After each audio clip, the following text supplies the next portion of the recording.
Ini setelah melalui perenungan yang paling panjang dan terdalam nih, terdalam nih bahasanya. Kan Panci CS itu kan boleh dibilang meyakini ijazah Pak Jokowi itu palsu. Tapi kok ya aku sekarang kepikiran nih, kan dia nelitinya itu pakai fotokopi ya.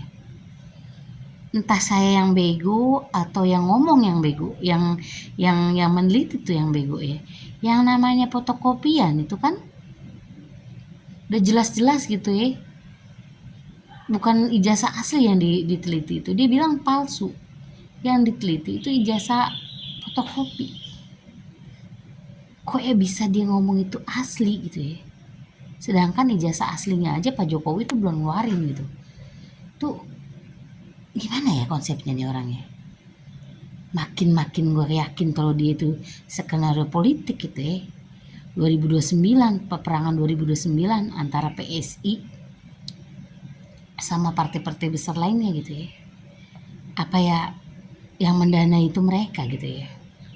Mereka itu kurang pede lawan PSI ya, yang notabene didukung full 100% sama Pak Jokowi. Ya kalau dipikir-pikir emangnya hebat sih Pak Jokowi ya. Pak Jokowi dua istilahnya kayaknya belum pernah kalah Pak Jokowi itu. Sampai sekarang nih rumahnya aja diantri semua orang. Pengen nengok saya aja nih kalau ada kesempatan, ada duit ya, udah langsung ke Solo, kunjung sowan ke Pak Jokowi. Gimana nggak panas perih gitu ya 2029. Gila 2029 masih lama lah, beberapa tahun lagi, tapi isu itu terus dihembuskan gitu. Kalau emang di Panci CS itu nggak ada yang mendanai, nggak ada partai yang besar gitu, nggak mungkin selama ini berbulan-bulan berjilid-jilid gitu ya isunya gitu. Gue baru kepikiran kenapa gitu ya, kan yang diteliti fotokopi, kenapa dia ngotot asli gitu ya. Masya Allah, manusia ada-ada aja gitu ya. Tapi yang herannya gitu ya, kalau yang namanya orang baik ya, orang itu nggak bisa dipaksa gitu, nggak bisa dipaksa. Kalau kita tuh pura-pura suka sama orang, yang namanya kita suka itu dari hati kecil ya. Saya rasa orang yang keluar benci sama Pak Jokowi di hati kecilnya paling loyal sebenarnya sama Pak Jokowi. Cintanya cuman egois aja dia ya. Mereka gengsi aja karena dia kalah kepentingan. Dia nggak kurang perhatian dari Pak Jokowi, maka dia keluar begitu ya. Coba kalau Pak Jokowi negur gitu, nyapa, kayaknya dia luluh gitu ya. Yakin saya, siapa yang nggak tercinta-cinta sama Pak Jokowi ya?